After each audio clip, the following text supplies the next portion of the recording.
Yo guys, punta tayo ng Uniqlo para check yung Honor of Kings X Uniqlo collab ng mga t-shirts. Tara!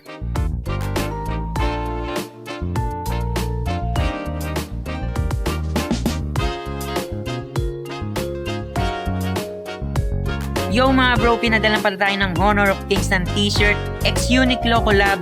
Pinadalan nila sa akin yung white version saka yung blue version. Pero 6 kasi to so bibiling ko na rin yung 4 para hindi lahat nililimos ko, di ba? So para kompleto.